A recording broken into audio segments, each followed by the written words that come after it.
साधु सतसाहिब सतसाहिब सतसाहिब सतसाहिब। जय सतगुरु साईं अरुण जी महाराज को प्रणाम। जय सतगुरु कबीर साहिब को प्रणाम। जय सतगुरु रविदास जी महाराज को प्रणाम। जय सतगुरु नानक साहब को प्रणाम। जय सतगुरु भगवान बुद्ध को मेरा कोटि कोटि प्रणाम। आप सभी भक्तजनों, प्रेमियों, साध संतों, छोटे बड़े माताओं बहनों, सभी मानव जाति को मेरा कोटि कोटि प्रणाम। सभी जनजीवन जाति को मेरा प्रणाम। प्रकृति को मेरा प्रणाम। सतसाहिब सतसाहिब सतसाहिब। तो भक्तजनों, प्रेमियों, जो आज का जो हम सत्संग कर रहे हैं वो सत्संग है उस निअक्षर नितत्व स्वरूप के बारे में। और किसी भी प्रकार से यहां किसी ग्रंथों की या शास्त्रों की कोई बात नहीं है। यहां पे हम किसी भी व्यक्ति विशेष के बारे में कोई बात नहीं कर रहे। हम यहाँ पे आज तक जो भी बात हम वीडियो में करते आए हैं वो केवल और केवल उस स्वरूप के बारे में बात करते आए हैं जो निअक्षर नितत्व है। तो हमने आपको बताया कि जो चीज प्रकृति तत्व पदार्थों और रंग रूप आकार प्रकार रेखा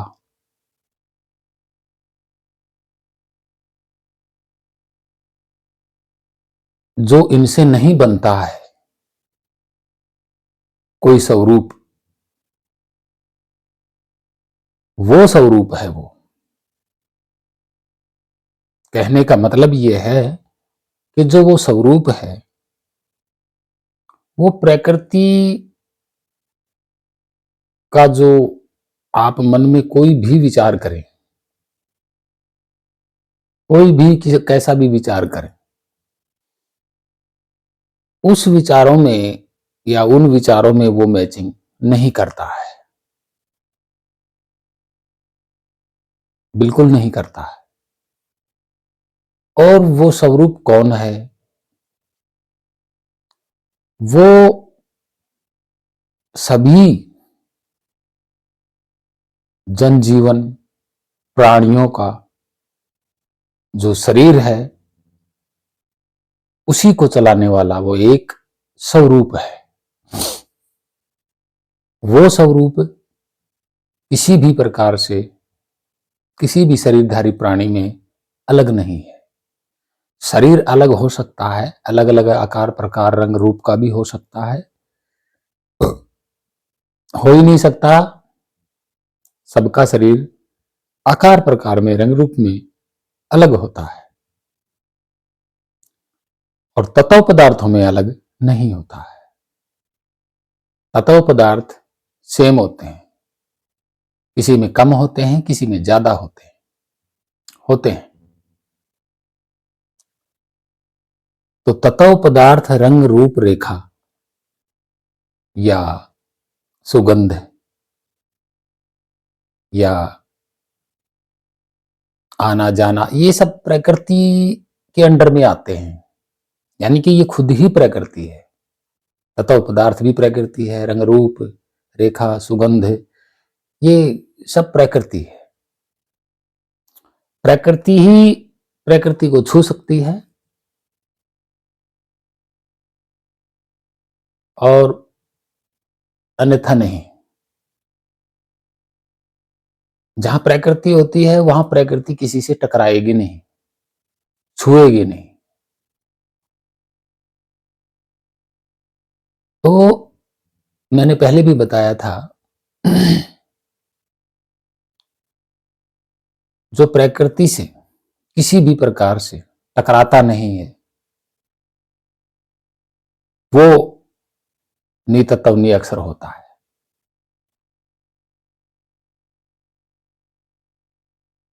तो उस निअक्षर नितत्व सबका वो एक स्वरूप है, बिल्कुल खाली है। वो किसी से टकराता नहीं है,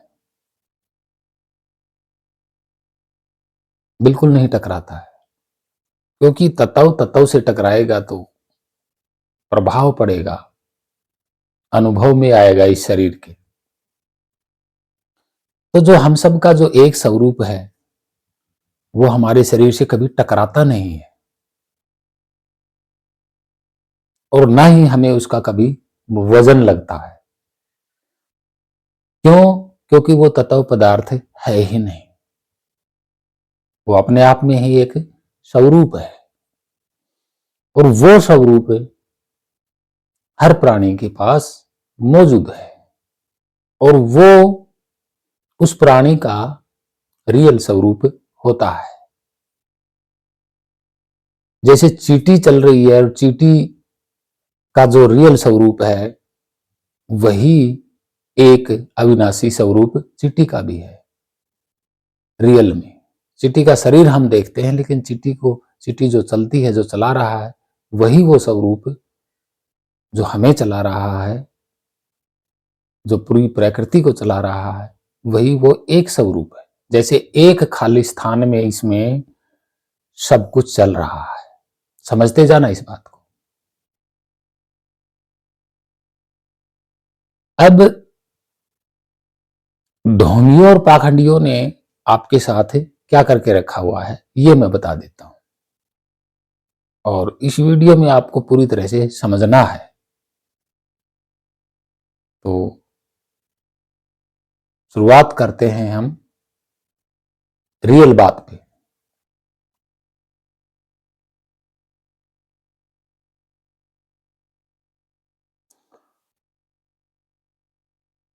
तो रियल बात शुरुआत यहां से होती है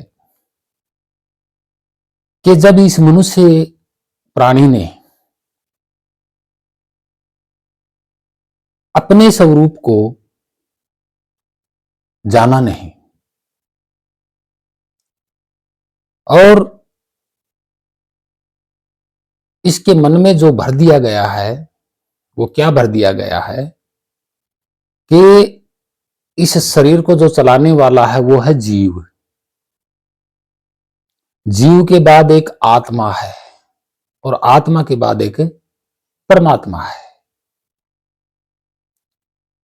तो आप समझते जाना कि मैं आपको छोटा सा समझा देता हूं इनके इनके द्वारा।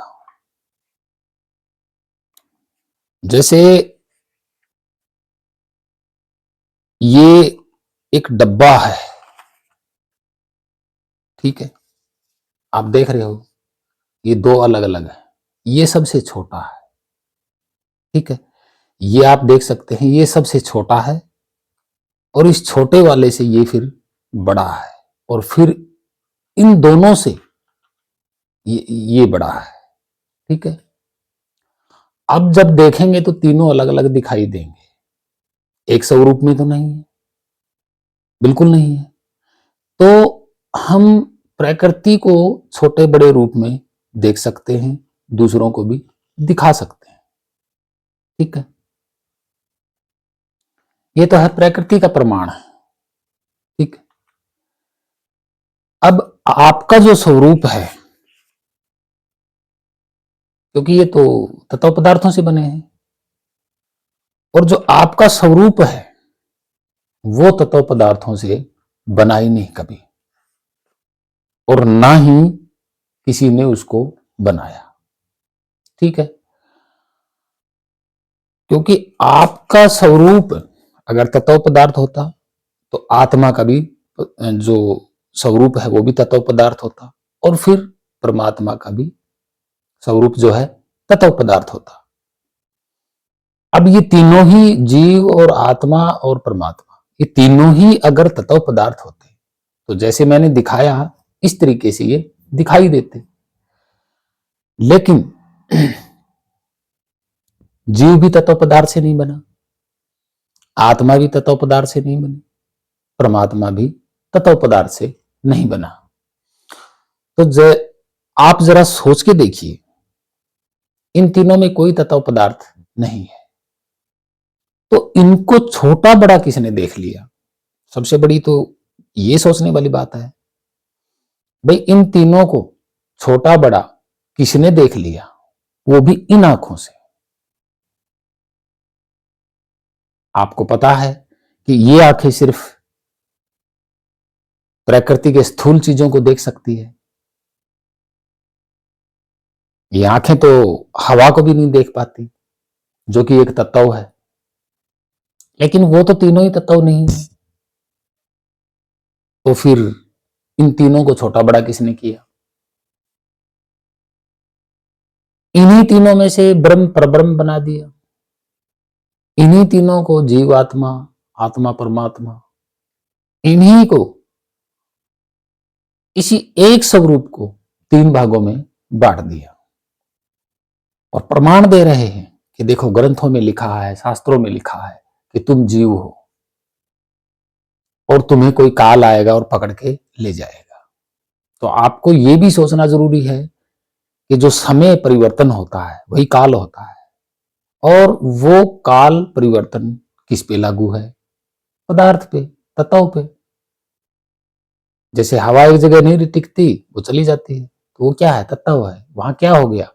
परिवर्तन हो गया, और परिवर्तन होना ही काल का नाम है। काल एक परिवर्तन है, उसका कोई शरीर नहीं होता है और ना ही उसका कोई आकार प्रकार होता है, खाली एक परिवर्तन है। तत्व है तो परिवर्तन होगा, नहीं तो नहीं होगा। अब आप तत्व नहीं हो तो आपको काल कैसे पकड़ेगा, कैसे परिवर्तन करेगा? अगर आप तत्व होते तो आपका परिवर्तन हो जाता। और परिवर्तन किस तरीके से होता? जैसे ये शरीर बिगड़ता है उसी तरह आपकी भी मृत्यु हो जाती, आप खंडित हो जाते, आप मतलब खराब हो जाते, दोबारा यूज करने के लायक ना रहते अगर परिवर्तन लगता तो। लेकिन आप पर परिवर्तन नहीं होता तो आपको पकड़ कौन सकता है? तत्व पदार्थ को तो परिवर्तन ही पकड़ता है, जो परिवर्तन होता है वही काल होता है। तो बताइए, जरा सोचिए।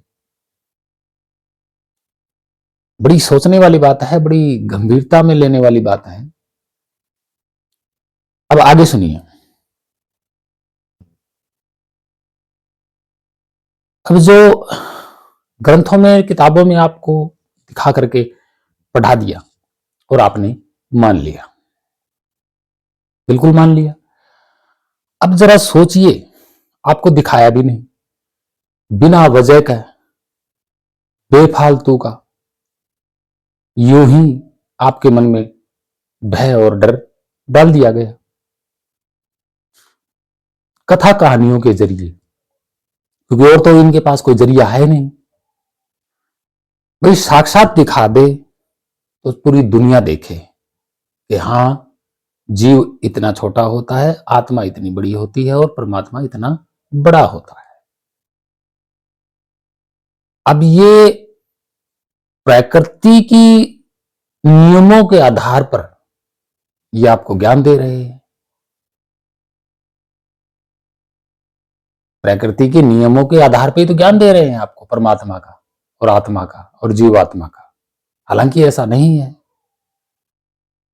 या तो पहले जीव आत्मा और आत्मा परमात्मा को दिखाओ साक्षात में। भाई ग्रंथों में तो लिखा है ना, और आपने मान लिया और आपके मन में भय हो गया, और इन ढोंगी पाखंडी नकली गुरुओं ने आपको ये कथा कहानियां परोस दी, और फिर इन्हीं ने देवी देवता घुसा दिए, भगवान घुसा दिए। 1800 ईस्वी के बाद की जो तस्वीरें थी काल्पनिक, वो छाप छाप के आपको दिखा दिया गया कि ये शिव जी है, ये ब्रह्मा है, ये विष्णु है, ये महेश है, ये देवी देवता है कहां? तस्वीर दिखाई है ना, और वो भी ग्रंथों के जरिए तस्वीर बनाई गई। ग्रंथों में जो नाम मिला उसी के नाम की तस्वीर बना दी, भिन्नता में। भाई एक जैसी सबकी तस्वीर बनाएंगे तो कोई मानेगा नहीं, कोई भ्रमित नहीं होगा, इसलिए इन्होंने अलग अलग तस्वीरें बना दी और आपको परोस दी और आपने मान लिया। स्वर्ग नरक की बात ग्रंथों में लिख दी और आपको पढ़ा दी और आपने मान लिया। आप जरा सोचिए, आज तक क्या इन धर्म गुरु पाखंडी नकली गुरुओं ने आपको आज तक साक्षात रूप में दिखाए कभी, ग्रंथों के अलावा रियल में? नहीं दिखाया और ये दिखा भी नहीं पाएंगे। क्यों? क्योंकि आपके स्वरूप के अलावा ना तो कोई देवी देवता है, ना कोई भगवान है, ना कोई ईश्वर है, ना परमात्मा है, ना प्रभु है, ना सर्व पुरुष है, ना अक्षर पुरुष है, ना परम पुरुष है, ना जीवात्मा है और ना ही आत्मा है और ना ही परमात्मा है।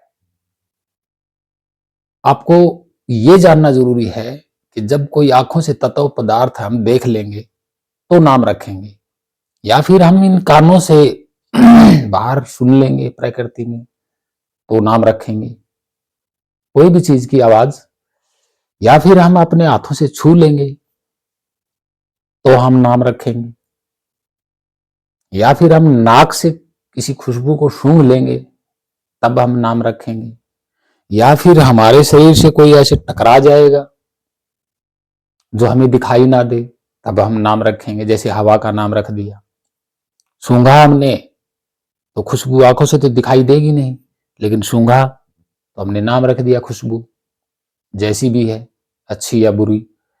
कानों से आवाज सुनी तो हमने कह दिया कि ये फलाने तरीके की आवाज है।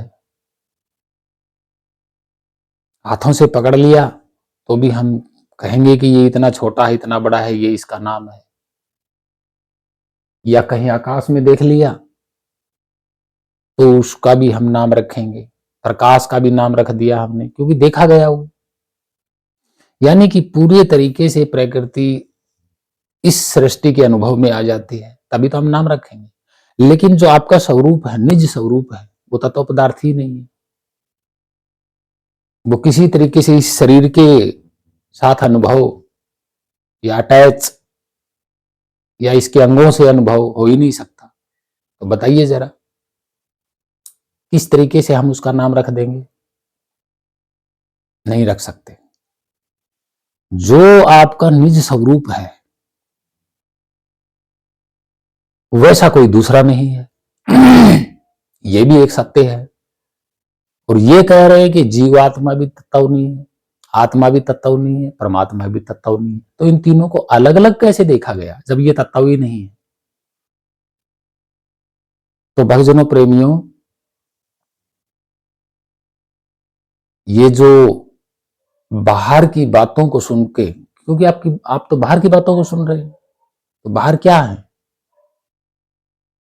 कान सुनते हैं। जो बाहर से कान सुन लिया वो तो प्रकृति है। वो प्रकृति या तो स्थूल में हो सकती है या फिर बनावटी हो सकती है। अभी जितना भी ज्ञान ये परोस रहे हैं सब बनावटी है। ये बनावटी प्रकृति है जो बनाई गई है मन के द्वारा, विचारों के द्वारा, वही आपको परोसी जा रही है, उसी में आपको उलझाया जा रहा है। हालांकि आपके निज स्वरूप का कभी जन्म नहीं हुआ, वही खाली इस अनंत में आपका ही वो स्वरूप अविनाशी है। दूसरा ना ही तो कोई खाली स्थान है, ना कोई दूसरा अविनाशी है। तो आप सोच लीजिएगा, ये खालिस्तान ही तो है आपका स्वरूप। अब दूसरा एक उदाहरण और दे देता हूं मैं, ध्यान से सुनना इस बात को। दूसरा उदाहरण ये है कि जब कुछ नहीं बचता है मतलब ये प्रकृति, तत्व पदार्थ, हवा, जल, अग्नि, प्रकाश, भाई सूर्य नहीं रहेगा तो प्रकाश भी नहीं होगा। यानी कि कुल मिला के सब कुछ मिट जाता है तो कौन बचता है? खाली स्थान। ठीक है। और जब सब कुछ मिट जाता है तो और दूसरा कौन बचता है? आपका स्वरूप। दोनों का जरा मिलान कीजिएगा। कि सब कुछ मिटने के बाद भी खाली स्थान बचता है, कुछ नहीं बचता, और सब कुछ मिटने के बाद भी आपका स्वरूप बचता है, तब भी आपका स्वरूप बचता है। और वो स्वरूप है कौन? खाली स्थान। और वो स्वरूप सबके साथ विद्यमान है, वो एक ही स्वरूप सबके साथ विद्यमान है, यानी कि एक ही ये खाली स्थान सबके साथ विद्यमान है। इसको माई का लाल कोई दो कर ही नहीं सकता, टुकड़ों में कर ही नहीं सकता, छोटे बड़े जीव, आत्मा, आत्मा परमात्मा में कोई कर ही नहीं सकता। तो आप खुद सोच सकते हैं, आप ही का स्वरूप बचता है लास्ट में, विराटता में। कौन है वो? वही खाली स्थान। और आपका स्वरूप और खाली स्थान अलग अलग नहीं है। अगर खाली स्थान में आपका स्वरूप बचता है तो खाली स्थान बड़ा है फिर आपके स्वरूप से, आप अविनाशी नहीं हो, खाली स्थान अविनाशी होता है। आपका स्वरूप खाली बचता है, यह सत्य है, यानी कि आपका स्वरूप खाली बच जाता है और कोई नहीं बचता है। आपका निज स्वरूप जो है वही वही केवल खाली बचता है, खाली रह जाता है और रहता है।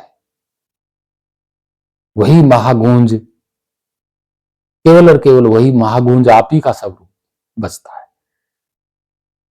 तो जरा सोचिएगा, वही स्वरूप तो आज भी है ना, तभी तो सारा सिस्टम चल रहा है। इसमें कौन सी झूठ है? भाई वही स्वरूप आज है तभी तो ये शरीर चल रहा है, नहीं होता तो कहां चलता? तो उसमें कोई परिवर्तन नहीं हुआ, वो छोटा बड़ा हो ही नहीं सकता क्योंकि वो अनंत है। वो अनंत है, अपने ही स्वरूप में वो खुद छोटा नहीं हो सकता। अब ये डब्बा है, प्रकृति में ही देख लीजिएगा, ये डब्बा है और ये इसका स्वरूप है, ठीक है। अब ये इसी स्वरूप में, अपने ही स्वरूप में यहां छोटा कैसे हो जाएगा? एक छोटा और डब्बा कैसे हो जाएगा भाई? हो ही नहीं सकता। तो यहां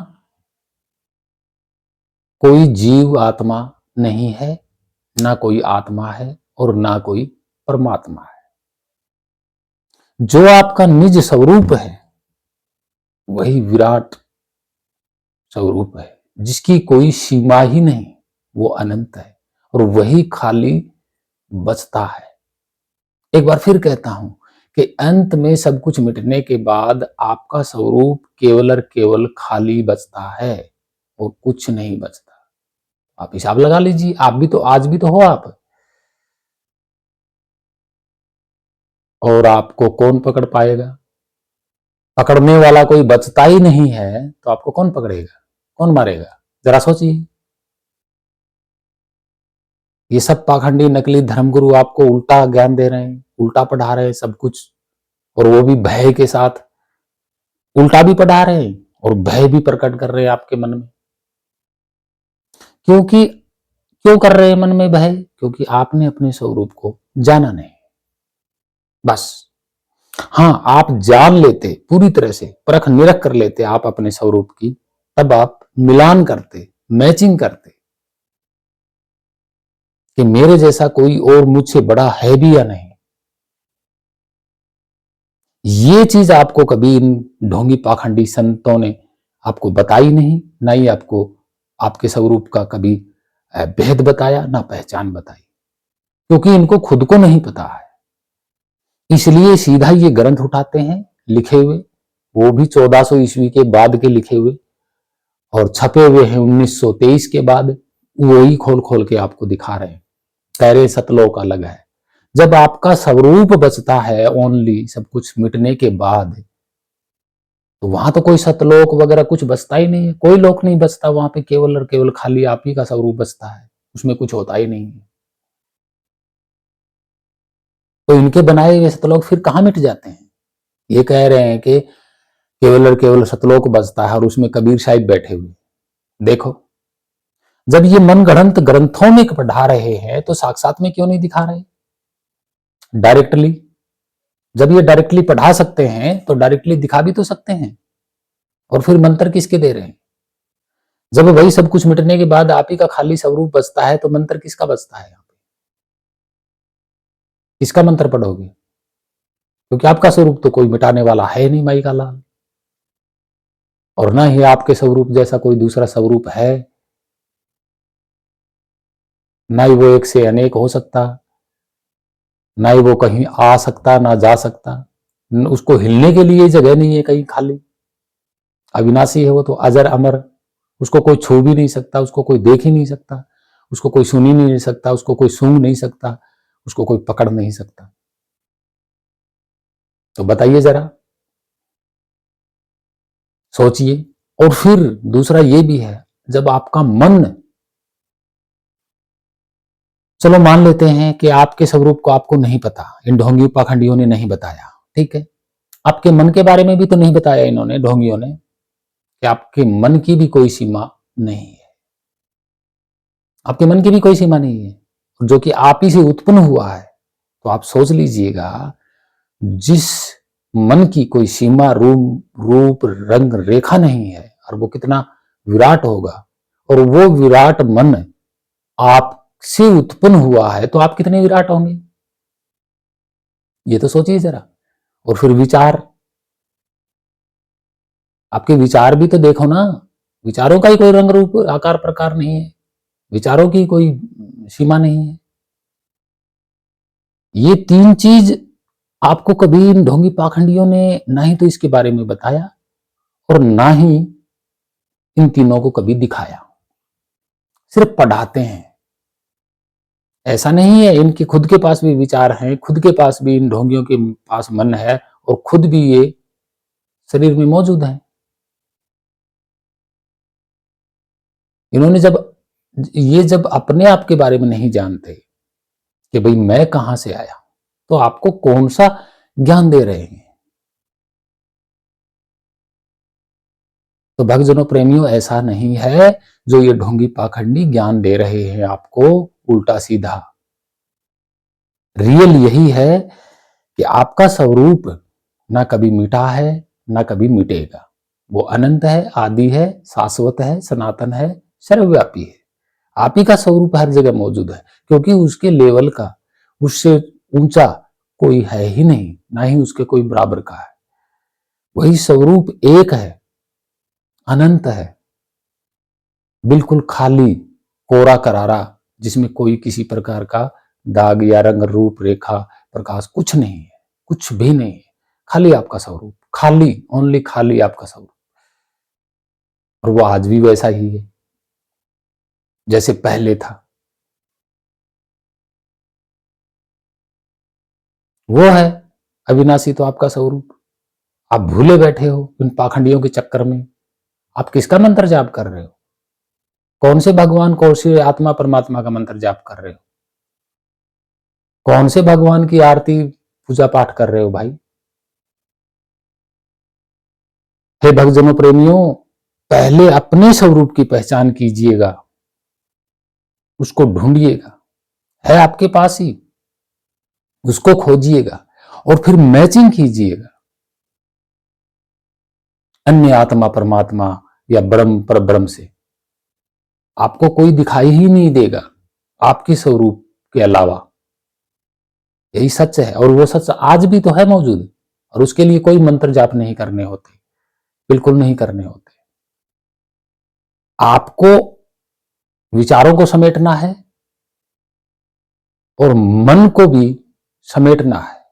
तो विचार और मन आपसे उत्पन्न हुए हैं, आप ही में वापसी समेट जाएंगे। और ये भेद, ये सब कह रहे हैं ना शब्द स्वरूप है, वो शब्द स्वरूप ही आपका स्वरूप है। वो निअक्षर नितत्व आदि नाम सत्य नाम, वो आपका ही स्वरूप है, किसी और का नहीं है। और वो कोई मंत्र नहीं है, वो अलग है, अनामी है। आपके स्वरूप का कोई नाम नहीं है, आपके स्वरूप को कोई देखा ही नहीं, कभी देखा ही नहीं जा सकता इन आंखों से, अलग है वो। और शब्द स्वरूप है, महागुंज स्वरूप है, इसके अलावा उसका कोई नाम ही नहीं है। वो स्वयं आपका जो स्वरूप है वो महागुंज स्वरूप है, यानी कि वो महागुंज ही आपका नाम है। वो आज भी मौजूद है, सब कुछ मिट जाएगा तब भी मौजूद रहेगा, जब कुछ नहीं था तब भी वो मौजूद था। और वो एक है, अनेक नहीं है, और वो सबके पास है, जैसे ये खाली स्थान सबके पास है। तो बात वहीं आप पर आ गई कि ये खाली स्थान ही आपका स्वरूप है,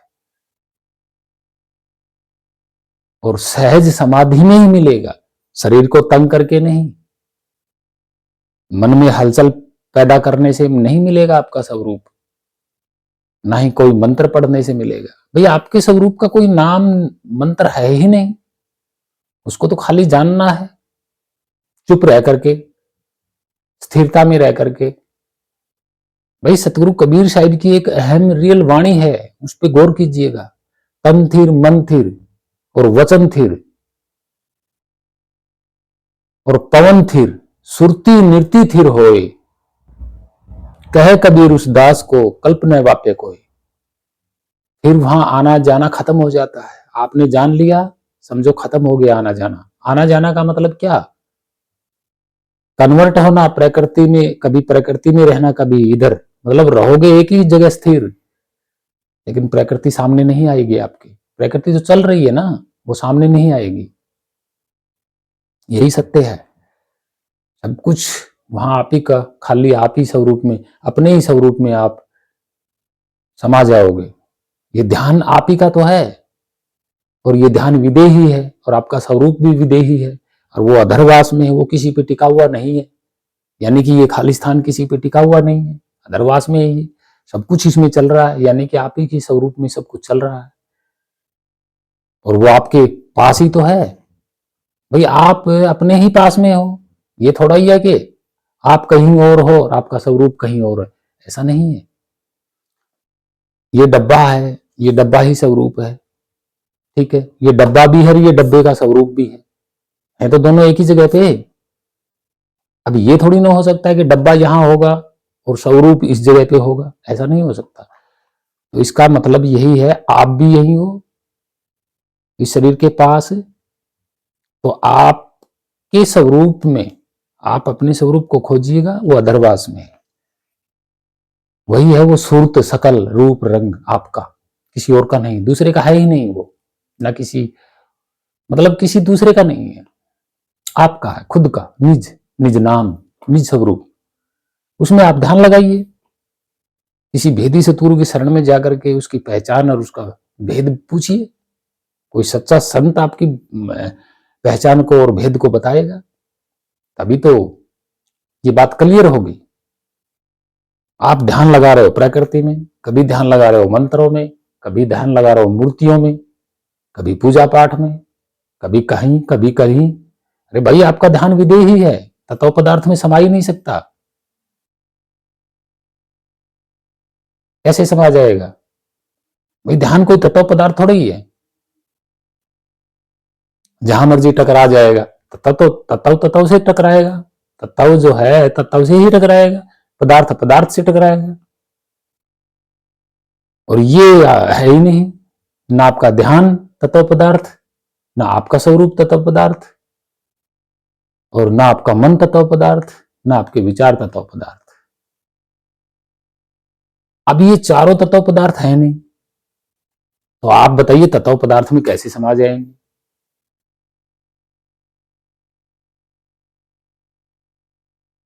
और आप, एक छोटा सा उदाहरण और बता देता हूं, उसको ध्यान से सुनना।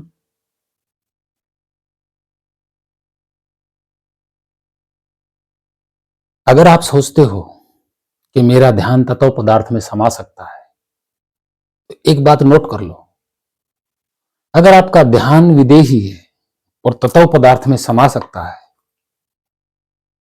तो आप खुद अजर अमर अविनाशी हो, ठीक है। तो इस शरीर में क्यों नहीं समा सकते? फिर आप, क्यों छूटता है ये शरीर?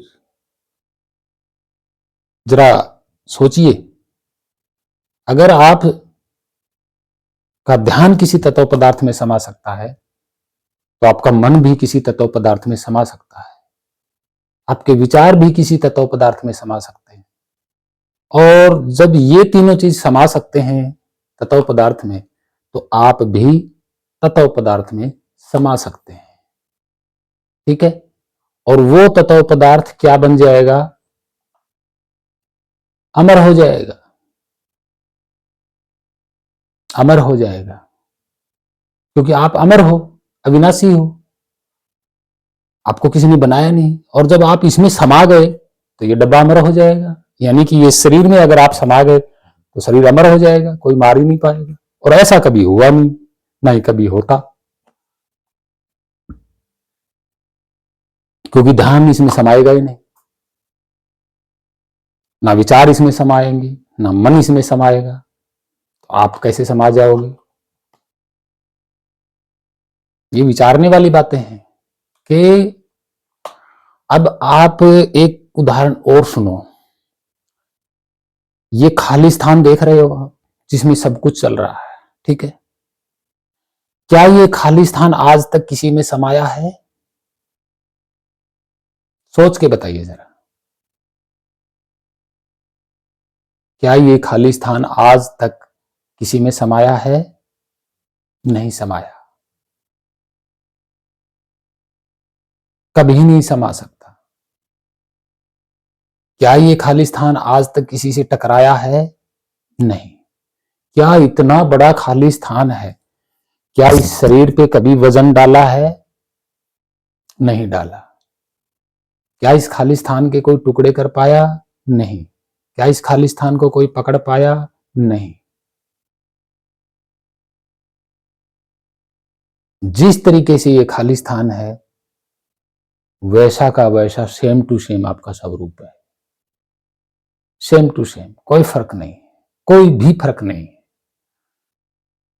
तो सब कुछ आपके पास में होते हुए भी, आप इस शरीर के पास में होते हुए भी, इस शरीर के जरिए आप अपने को जान नहीं पा रहे। क्या कारण है? कारण यही है कि किताबों को, ग्रंथों को आपको पढ़ा दिया गया, सुना दिया गया, तरह तरह की कथा कहानियां सुना दी गई, आप भ्रमित हो गए। आपने अपने को भूल करके, अपने स्वरूप के भूल करके, अपने निज स्वरूप को भूल करके दूसरे भगवानों को, यानी कि प्रकृति से बनाए हुए भगवानों को पकड़ बैठे, प्रकृति से बनाए हुए भाषा मंत्रों को पकड़ के बैठे हो, प्रकृति से बनी हुई पूजा पाठ मूर्तियां, इनको पकड़ के बैठे हुए हो। प्रकृति में मन गढ़ंत देवी देवता जो बना दिए आप ही ने, आप ही के मन ने, उनको ही आप पकड़ के बैठे हुए हो। जो कि प्रकृति से कोई भी चीज बनी है वो कभी अविनाशी नहीं है, वो प्रकृति की तरह ही बनने और बिगड़ने वाली है। और आप कभी बने नहीं तो बिगड़ोगे कैसे? आपका कभी जन्म नहीं हुआ तो मरोगे कैसे? आप तत्व पदार्थ नहीं हो तो कोई पकड़ेगा कैसे? जरा सोचियो। हे भक्तजनों, प्रेमियों, गौर करो मेरी बात पे। मैं आप लोगों को भ्रमित नहीं कर रहा, मैं आप लोगों को वही बता रहा हूं जो सच है, बिल्कुल सच है। और ये ढोंगी पाखंडी कभी भी आपको बाहर इन आंखों से या इन कानों से या इन नाक से या इन हाथों से कभी भी, ना ही तो ये कभी जीव आत्मा आपको साक्षात दिखा पाएंगे, ना आत्मा ना परमात्मा, ना भगवान, ना ब्रह्म, ना परब्रह्म, कभी नहीं। ना कोई देवी देवता दिखा पाएंगे, ना ब्रह्मा विष्णु महेश दिखा पाएंगे, कुछ नहीं दिखा पाएंगे। इनका ज्ञान सिर्फ किताबों तक। कोई भी बात पूछोगे, फट देसी खोलेंगे और कहेंगे हमारे फलाने ग्रंथ में फलाने नंबर का सुक्त नंबर ये लिखा हुआ है, ये चीज है। बस, साक्षात में दिखाने को इनके पास कुछ भी नहीं है। भाई अपने स्वरूप को नहीं जानते तो ये परमात्मा को कैसे इन्होंने 3 भागों में डिवाइड कर लिया?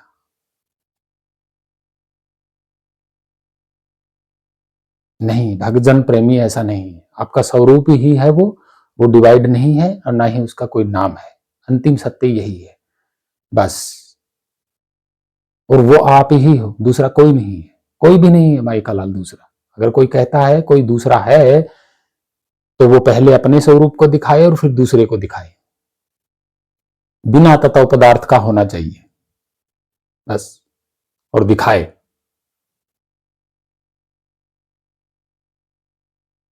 क्योंकि जो चीज तत्व पदार्थ की है ही नहीं, ये तो तत्व पदार्थों वाले ग्रंथ दिखाएंगे, और वो स्वरूप तत्व पदार्थ है ही नहीं तो दिखाएंगे क्या? ये कौन सी पहचान बताएंगे? ये कौन सा भेद बताएंगे? ये जो कि सबके पास में है और फिर भी ढोंगी पाखंडियों को भेद नहीं है अपने ही स्वरूप का। तो भक्तजनों, प्रेमियों, जो कुछ भी है आपका स्वरूप है और वो आपके पास है, यानी कि आप अपने ही पास में हो, इस शरीर के पास में हो आप, बिल्कुल। आप अपने को भूल गए हो, अपने को याद कीजिए।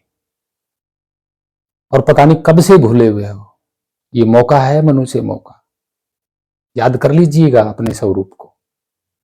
और ये ढोंगी पाखंडी आपको कभी याद नहीं दिला पाएंगे, आपको यूं ही भ्रमित करते रहेंगे, क्योंकि इनको खुद को ही अपने स्वरूप याद नहीं है, अपने स्वरूप याद नहीं है। ये खुद ग्रंथों में ध्यान टिकाए बैठे हैं, जो कि ध्यान विदेही है, और ग्रंथ, कहानियां, कथा कहानियां, ये सब प्रकृति का है। और जो मंत्र जपा रहे हैं मन से भी या मुख से भी, या ध्यान लगवा रहे हैं, सब प्रकृति का करवा रहे हैं। वो आत्मा परमात्मा है ही नहीं। यानी कि मंत्र किसी का भी कोई नाम नहीं है। जो मंत्र कह रहे हैं ना, ये किसी का नाम ही नहीं है। कोई साबित करके दिखाए, पहले वो वस्तु दिखाए, फिर माना जाएगा कि हाँ ये इसका नाम है। नाम थे कभी, आज नहीं है। नामों वाले वो शरीर ही आज नहीं है। कबीर साहिब एक शरीर का नाम था, तो कबीर साहिब आज नहीं है, उनका शरीर नहीं है, तो ये ढोंगी पाखंडी कैसे दिखाएंगे? रविदास जी महाराज का नाम है, शरीर नहीं है। नानक साहब का नाम है, शरीर नहीं है। भगवान बुद्ध का नाम है, शरीर नहीं है। नामदेव जी का नाम है, शरीर नहीं है। रामदेव मेघवाल का नाम है, शरीर नहीं है।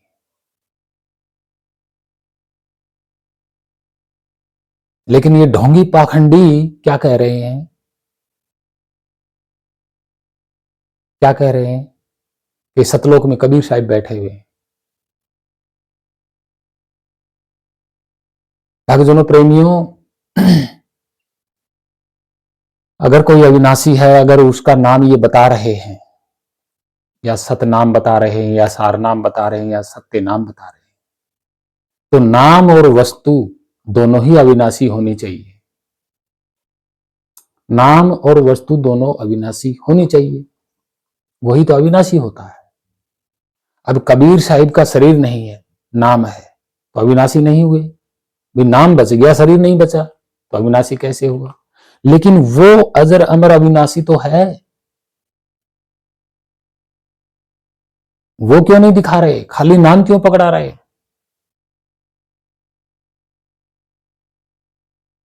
खाली नाम क्यों पकड़ा रहे हैं भाई? दोनों को एक साथ दिखाइए कि ये रहा और ये इसका नाम है। मनगढ़ंत कहानियां बना दी कि अंत समय में ये मंत्र जपो, अंत समय में खुद सतगुरु कबीर साहिब आएंगे और आपको लेके जाएंगे। इतना बड़ा झूठ बोला गया है। ग्रंथों को और कहानियों को पढ़ पढ़ के आपको परोस दिया और आपने मान लिया। बस आप अपने स्वरूप को भूल गए, और इसी तरीके से रहोगे तो आप अपने स्वरूप तक कभी नहीं पहुंच पाओगे। इन ढोंगी पाखंडियों के चक्कर में ही रह जाओगे, कुछ हासिल नहीं होगा। ये मनुष्य जन्म बेकार में जाएगा। आगे कोई गारंटी नहीं है मिलेगा या नहीं मिलेगा।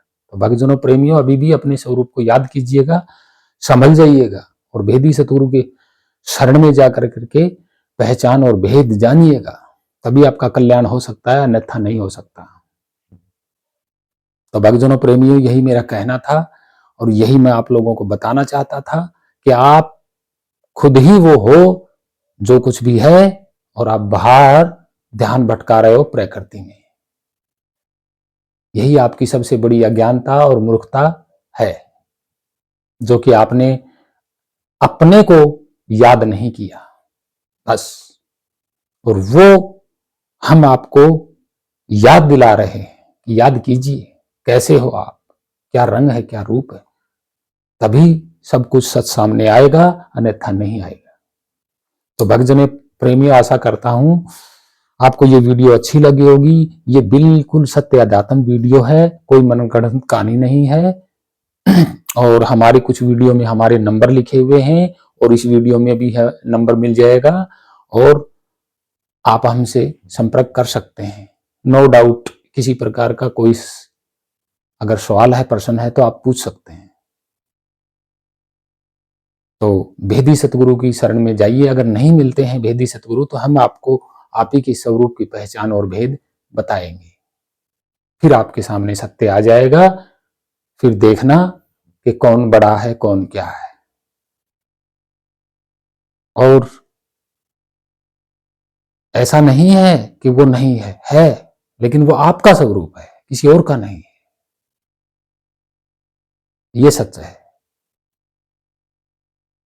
तो भक्तजनों, प्रेमियों, आप सभी महान संतों, भक्तों, छोटे बड़े माताओं, बहनों और पूरी मानव जाति को मेरा कोटि कोटि प्रणाम। संत महापुरुषों को प्रणाम, पूरी जनजीवन जाति को प्रणाम, प्रकृति को प्रणाम। दया, करुणा, सेवा, समानता में आए, सत्य मार्ग को अपनाएं और किसी से भेदभाव ना करें। सभी जीवों में, प्राणियों में आप ही का स्वरूप विद्यमान है। ये बिल्कुल सच है।